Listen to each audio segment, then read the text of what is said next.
What's going on YouTube? It's your boy Corey Tulaba from No Ceilings. Welcome to version 3 of our 2026 mock draft series. Today we're going to run through the top 30 prospects, the first round of our latest mock draft, which is available at NoCeilingsNBA.com. Go there, subscribe, it's free. If you do that, you get to see the full 2-round mock. But today we're going to break down with analysis the first round for you. This is an exciting time. It's 2026. We're inching ever so slightly closer to the actual draft itself. There's still a lot to be played. We have conference play, we have the tournament, we have pre-draft season, the combine. There's so much time left before we get to the big day. However, we're starting to get a clearer picture of which prospects potentially are going to be in this draft. So it's an exciting time. I love the clarity that we're getting, and we're going to break all of that down right now. So without further ado, let's get this party started.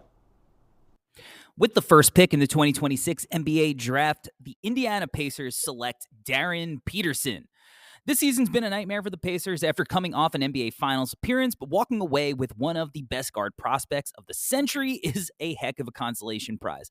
Darren Peterson's infusion of shot creation, athleticism, defensive upside, and secondary creation is exactly what you'd hope for from a shooting guard next to Tyrese Haliburton. Their ability to stretch the floor, make quick decisions, and play with pace would immediately make them one of the most fun offenses in the league.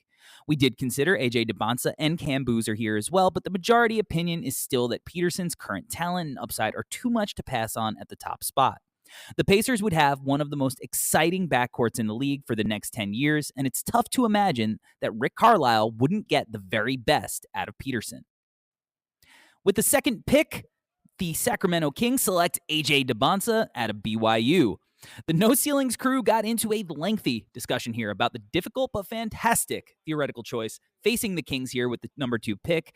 Ultimately, the team ended up going with BYU's Dybantsa, in no small part due to him having arguably the highest upside in the class. Dybantsa would form a fascinating forward pairing with Keegan Murray, and Murray's continued rise as a top-tier defender would both give Dybantsa room to explore the offensive studio space while also helping Dybantsa learn how to take advantage of his spectacular athletic tools to become a serious defensive menace. At number 3, the Atlanta Hawks select Cameron Boozer out of Duke. I'm not sure how many times we use the whole taking so-and-so isn't a bad consolation prize with the number 3 pick in the draft, but let's do that here with Cam Boozer. Boozer doesn't offer the sexy highlight reels that some of the other top prospects in this class do, but all he does is win. If you're concerned with how he will be able to take a team of players that aren't as good as the other teams he'll play against in the NBA, look at this Duke team. Boozer serves as the de facto point guard and has an assist percentage of nearly 27%. That's with an assist-to-turnover ratio of 1.8. As a big, that is special stuff. He's filled up the box score and been as advertised as the best player in college basketball. With the 4th pick, the Washington Wizards select Caleb Wilson out of North Carolina. After holding a 14% chance for the first pick and a 52% chance of landing a top 4 pick in last year's draft, the Wizards were dealt a tough blow and fell to the 6th spot. Still, the franchise appears to have landed a foundational piece in Trey Johnson. This could be a bit of deja vu with the basketball gods not blessing them in terms of their draft position, but the organization still ends up with a foundational player in Wilson. Washington selects not only a foundational player, but a potential perennial two-way all-star with superstar upside and a chip on his shoulder. His ridiculous marriage of physical tools and motor gives him a high floor as a play finisher on offense and a switchable disruptor on the defensive end. His evolving ball skills, tough shot making, and passing feel represent an exciting offensive foundation to believe in. The fit alongside Sarr provides the Wizards with an incredible two-way 4-5 combination in the front court that could terrorize the NBA for the next decade while shaping a Washington defensive identity that's built for the present and future, either with or without newly acquired star Trae Young. With the 5th pick, the Brooklyn Nets select Kingston Flemings out of Houston. I know what you're all thinking. Another guard? Really? The answer is that Flemings might have the highest upside and might be the best available player at pick 5. And it just so happens that that's where the Nets are picking. Add in the athleticism, defensive tenacity, high IQ, pace, reads, the 3-level scoring ability, and he's a kind of two-way, gritty, competitive, and explosive player who could be the foundation for the Nets to take the franchise from a rebuild to a rebirth. At number 6, the Utah Jazz select Jayden Quaintance out of Kentucky. With the Jazz ranking last in the NBA in defensive rating, they select a player whose impact on that end will be felt in a major way by taking Kentucky's Quaintance. Though his offensive game has significant flaws, he's got a career 53% true shooting as a big, Quaintance is a defensive monster. A career 9.4 block percentage, 2.1 steal percentage, with a rumored 7'5 wingspan, elite mobility, and explosive leaping make him a scheme-versatile menace. JQ can protect the rim with both hands, aggressively hedge on guards and recover, and use his go-go agile arms to disrupt passing lanes and strip his man on the ball. Though a sophomore, JQ will be just 18 years old on draft night. He has the potential to be a foundational defensive talent, an all-NBA caliber defender, and someone who could immediately bolster the league's most porous defensive unit. At pick 7, the Dallas Mavericks select Mikel Brown Jr. out of Louisville. The Mavs struck gold when they landed Flag last year. With the Mavericks continuing to rebuild, this draft is another big opportunity to add some serious firepower for the foreseeable future. If a team's looking for a potential floor general to groom, this is the class to get it. It's a deep class when it comes to the point guard position. There's plenty to pick from, but we're going with Mikel Brown. Brown has been sidelined with a nagging back injury as of late, but is reportedly nearing a return. When Brown is at full strength, he's a dangerous floor spacing asset with sensational quickness and playmaking vision. Adding him to the mix alongside Flag would give the Mavericks a serious duo with tremendous upside for years to come. At number 8, the Charlotte Hornets select Darius Acuff Jr. out of Arkansas. Many assume that Acuff would come into the season more as a score-first point guard who would really need to work on his shooting. However, the 5-time SEC Freshman of the Week has an assist percentage of 33%. He's also shooting just under 43% from 3 on 9 attempts per 100 possessions. Acuff is a savvy scorer who can create his own shots with and without screens. He also boasts a block percentage of 1.4, which shows a level of defensive capability that teams won't get from other guard prospects. Of course, there has to be some sort of consideration regarding LaMelo Ball's long-term future with the team, but that doesn't inhibit Acuff from being a contributor. Even if Ball stays, you can almost bet that he will miss 30-ish games at a minimum. Darius would allow the Hornets to have another guard who can get players open. With Ball, you have great guard depth with the ability to be able to pivot away from LaMelo should the need arise. At pick 9, the Oklahoma City Thunder select Keaton Wagler out of Illinois. With the first selection from their never-ending treasure trove of assets, a smooth, cerebral wing whose offensive scoring polish and playmaking fit seamlessly into their dribble-pass-shoot ecosystem. While not a dynamic athlete, Wagler's crafty, funky pace allows him to create for others and himself, boasting an efficient 63% true shooting above 40% from 3, and a savvy 2.5 to 1 assist to turnover. Wagler provides the Thunder with another high-feel, versatile offensive connector with size who can immediately space the floor and facilitate while complementing their star trio. At pick 10, the Memphis Grizzlies select Yakel Linderberg out of Michigan. This past week, the Grizzlies announced that they are for the first time entertaining offers for Ja Morant. This was a long time coming, with the city of Memphis seemingly at a standstill in terms of having an NBA team with any positive direction. Triple J and rookie Cedric Howard provided some stability for the future, along with the big man Zach Edey, but adding in Michigan's 6'9", 240-pound dribble pass shoot versatile forward Yakel Linderberg gives them another stable, reliable piece to add to the puzzle. Yax is a leader on the court. He's led Michigan to one of their best starts to a season in program history in only his first year with the team. In short, you know what you're going to get with Linderberg, and he can impact the game in so many ways that contribute to winning basketball. And that is exactly what the Memphis Grizzlies need. With the 11th pick, the Milwaukee Bucks select Karter Pete out of Arizona. Plenty will be keeping an eye on the Bucks as the NBA trade deadline nears. While Giannis Antetokounmpo continues to be the elephant in the room around the deadline, the realization is that the Bucks roster is starving for talent. The Bucks look to have struck gold with Ryan Rollins, but besides that, the roster needs to find some young talent to move forward with. While Milwaukee could look to get some additional backcourt depth, they could also look to add another piece with big-time upside. Insert Arizona freshman forward Karter Pete, a tremendous pre-college resume backed with youth and outstanding intangibles. Pete has been a winning player at every stop of his basketball background. He's a bruiser inside who plays with great feel and intriguing touch in the mid-range, and unlocking that outside shot would send his potential into another galaxy. With the 12th pick, the Chicago Bulls select Brillin Mullins out of UConn. Mullins is a great get for any team regardless of their immediate aspirations. You want to win, he makes the lives of your stars a lot easier. If you have a roster full of players that you need to figure out, his floor spacing makes their lives easier as well. The Bulls want to play with pace and create easy shots. Their team is okay at shooting from deep, especially from their core players. But Brillin fits into that identity as he is a 39% three-point shooter who shoots more than 13 attempts per 100 possessions. But he can do so much more than simply shoot. He's shown the ability to compete on the glass and play with pace. His relocation ability would work well playing alongside a jumbo playmaker like Josh Giddey. As Mullins continues to show good production in Coach Hurley's system, he can continue to rise in the 2026 class.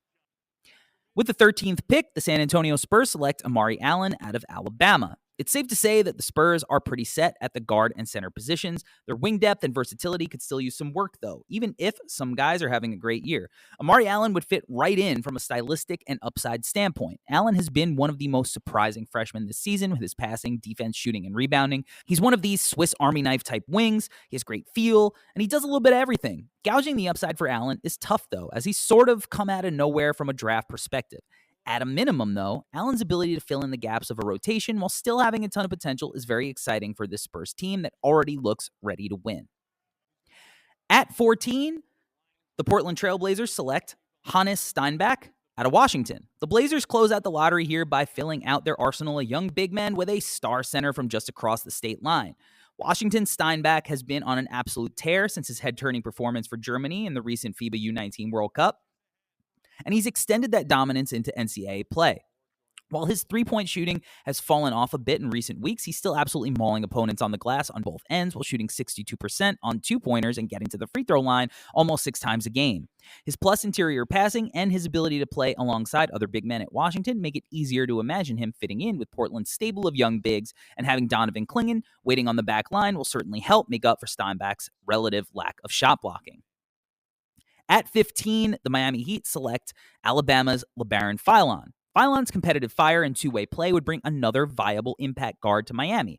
There are understandably still some skeptics about Phylon's three-point shooting jump on more volume, which has tailed off recently, but the production and confidence are undeniable. Whether or not you believe Heat culture is overrated, Miami's consistently developed players and helped them max out their potential. Phylon checks many of the boxes that Miami covets and could be an ideal fit, especially without Rozier and potentially Tyler Hero, who seems to always be mentioned in trade scenarios involving Miami. At 16, the Memphis Grizzlies are back on the clock, selecting Cameron Carr out of Baylor. Cam Carr isn't a stranger to Tennessee, having played for the Volunteers his first 2 seasons in college, albeit sparingly. This year at Baylor, though, Carr has shown a unique skill set. He's proven to be one of the best tough shot makers in all of college basketball, ranking in the 97th percentile in guarded jumpers, hitting on 50% of his contested threes. Defensively, Carr shows immense bounce, and he has recorded a block percentage of over 5, which is higher than Nate Ament, Tounde Yessoufou, and Karter Pete. Though listed at 6'5", Carr has a rumored wingspan of 7'2". This is very much in line with what Memphis has shown to value in their recent draft history. At 17, the Golden State Warriors are on the clock, and they select Michigan big man Aday Mara. Still seemingly caught between 2 timelines, the Warriors are making a move here to address a glaring need. Once a potential top 5 prospect whose hype dimmed after an underwhelming 2 years at UCLA, the 7'3" Mara has reemerged as one of college basketball's most impactful players. He's a premier rim protector, pairing his massive frame with intriguing scoring, and most enticingly for Golden State, crafty passing ability that fits seamlessly into Steve Kerr's offensive philosophy. With Quentin Post as their only player listed above 6'9", Mara injects genuine size and defensive anchor potential into a roster severely lacking it. At 18, the Atlanta Hawks select Bennett Stirtz out of Iowa. Stirtz has had an interesting season coming into the cycle with some degree of expectation. To phrase it nicely, Stirtz is doing a lot for the Hawkeyes this year, and he does get the brunt of the attention in the scouting report. Considering the intensity and competition in conjunction with the level of defensive attention he commands, Stirtz has still been stellar. With Trae Young being traded, the Hawks don't have to go with another point guard in the draft, but adding Stirtz here feels like great value for a guy that is a genuine floor spacer, shooting 39% on over 10 threes per 100 possessions with a 27 assist percentage. He does well in the paint, although he has struggled to get there this year. The Hawks will be able to add a player who gives some of what you're looking for in Trae, but at a fraction of the cost with better size and defensive projection. At 19, the Oklahoma City Thunder back on the clock select Thomas Haugh out of Florida. One of the bigger concerns with Haugh was whether or not he could play the small forward spot for the Gators this season. Well, not only has he played there, but he's been much better than expected. He's shown to be a very good driver from the perimeter, which helps him project to be a floor spacing four much more clearly. He's not a lights out shooter, but he's shown improvement and will likely be someone teams will need to at least pay attention to. But where he really gives the Thunder value is in his hustle, rebounding, and defense. Not too dissimilar to what they saw in Brooks Barnhizer, but with better upside and size. At pick 20, the Toronto Raptors select Karim Lopez from the New Zealand Breakers. After a bit of a wobble in early December, the Toronto Raptors appear to have righted the ship. The team sitting at the 4th seed in the East halfway through their season makes it seem like they are now here to stay. Still, even with the team being one of the most pleasant surprises of the young season, the Raptors are still lacking in terms of positional size and size overall, with Poeltl as the only player above 6'9" on the roster. Enter star forward Karim Lopez, the top international prospect in the class heading into the cycle, who has been playing his craft in the NBL for the New Zealand Breakers for his second straight season. Lopez's three-point percentage has fallen off in recent weeks, but the listed 6'8" forward still has a wide variety of tools on both ends of the floor. Lopez has taken a significant step forward in terms of his finishing around the basket, which elevates the rest of his complementary skill set. With the 21st pick, the Charlotte Hornets select Merel Johnson out of Michigan. Continuing to bolster the front court makes a lot of sense for the Hornets, but this isn't exclusively a fit pick. Every time Johnson steps on the floor, he makes an impact.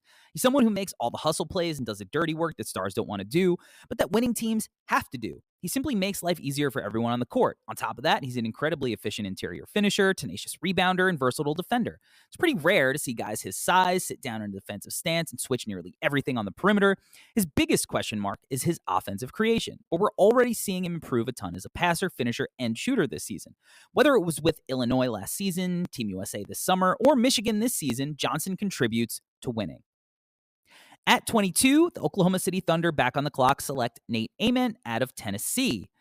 Ament in OKC is a fantastic match, and getting him at 22 would be tremendous value. His dribble pass shoot toolkit at 6'10 still has plenty of intrigue, but he's proving to be a bit more of a project than expected at both his ceiling and floor.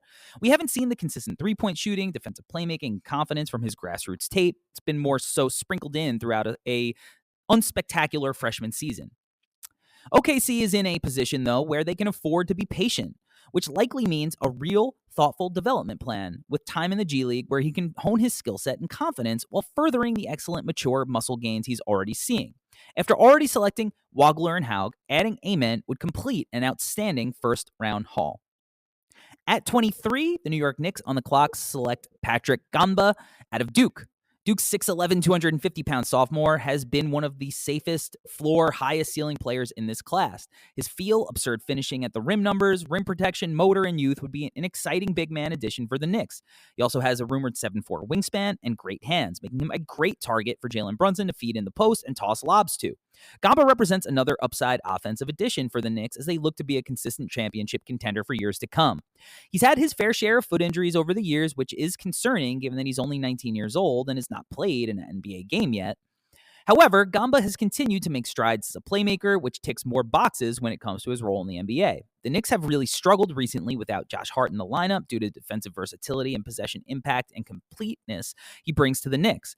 Adding in a young 6'11" rim protector, cleanup finisher, defensive workhorse, and offensive upside swing gives the Knicks another two-way threat to add to their championship core.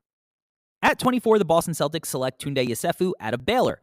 The Celtics have been one of the biggest surprises this year in the NBA. Boston continues to find itself near the top of the Eastern Conference, surpassing many expectations with Jason Tatum out.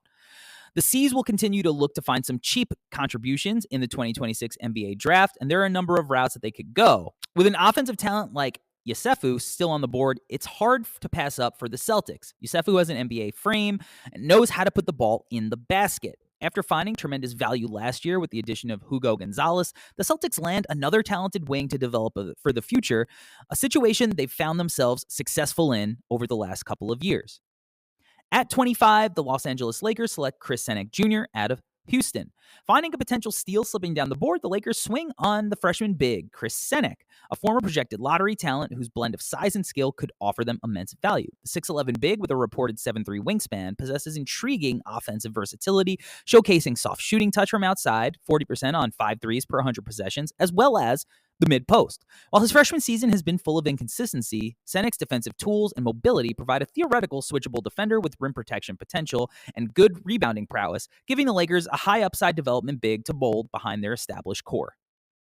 At 26, the Minnesota Timberwolves select Brayden Burries out of Arizona. It's no secret that the T-Wolves need guard help, and Brayden Burries could be the answer to those problems. If Burries keeps playing like this, he may not even be available at this spot. However, his versatility and ability to play on or off the ball would fit effortlessly into the Wolves' rotation. A rookie point guard isn't going to stroll in and take the ball out of the hands of their established creators. Being able to spot up, create on the second side, and run the offense with a second unit, though, is what would allow Burries to get on the floor. What really stands out with his game right now is his strength and physicality. Burries doesn't shy away from contact and has the strength to impose his will on both ends. That would be a refreshing change of pace for Minnesota's current guard situation. Burries is a streaky shooter, but his ability to impact the game in a myriad of ways is a little bit AJ Mitchell-esque.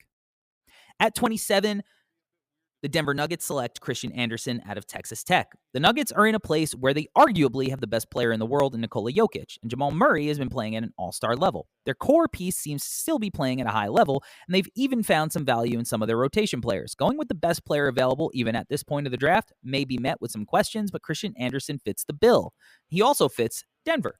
Anderson spaces the floor, which helps defenses from crowding Jokic, and offers lanes for Christian Brown, Peyton Watson, and Aaron Gordon. In his own right, Anderson's a very good passer, and he'd give Denver more options to help captain second units. Denver still has championship aspirations, and they've been at their best with reliable bench units. Anderson gives them more flexibility in their backcourt, and if everything goes according to plan, can even step in and be a spot starter. At 28, the Cleveland Cavaliers select Henri Veesaar out of North Carolina.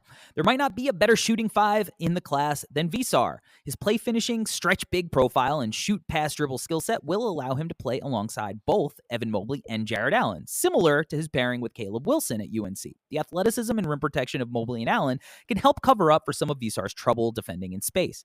Veesaar could provide value off the bench or as a starter in the current event that Cleveland decides to move forward with an Allen trade. At 29, the Detroit Pistons select Isaiah Evans out of Duke. Detroit continues to build on their impressive previous season, finding themselves in contention for one of the top spots in the East. The Pistons continue to look like a team that has some talented defensive players on the roster. However, the team could look to continue to target some floor spacing. After coming into the year as a potential sophomore leap candidate, Isaiah Evans has yet to showcase his best basketball. He's slowly starting to heat up, though. Evans can shoot the cover off the ball and has some intriguing two-way potential as well. And for a team like Detroit, this would be an intriguing value to land at the end of the first round. With the 30th pick, the Wizards close out the first round, selecting Nicolas Avdalas out of Virginia Tech. After drafting Boozer, the Wizards can do almost anything here. There's still a number of ways the team could go, so adding a player who projects to be an offensive, versatile weapon like Neo does makes a ton of sense. Listed at 6'9", Avdalas comes with a height of eye advantage that teams don't find at this point of the draft. He's a natural playmaker who's capable and happy to make the lives of others around him easier. He boasts an assist percentage of 20, an ATO of 2. At his size, he comes with grab-and-go potential, which will certainly be an addition to Washington's roster. He operates out of pick-and-roll sets more than any other play type, which will pair nicely next to Cam Boozer. The Wizards have done well to add talent in Sarr, Johnson, George, but most of their better younger players aren't the type that will organize their most efficient shots for themselves, let alone others. This had to have been the vision in acquiring Trae Young. Adding another organizer with size and upside is a smart play for Washington to make here and gives them even more upside as this team continues